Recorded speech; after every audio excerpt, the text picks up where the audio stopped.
Ghazi Hamad selaku pejabat senior Hamas, mengecam Perdana Menteri Israel, Benyamin Netanyahu terkait dengan negosiasi gencatan senjata di Gaza. Hamad menyebut Netanyahu adalah penipu karena telah merusak negosiasi penyanderaan dan gencatan senjata saat ini.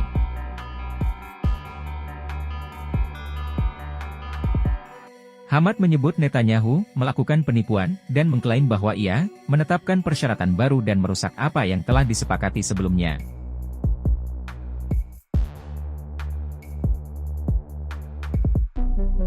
Hamad mendorong gagasan bahwa Netanyahu tidak tertarik pada kesepakatan dan secara aktif mencegah penyelesaian negosiasi.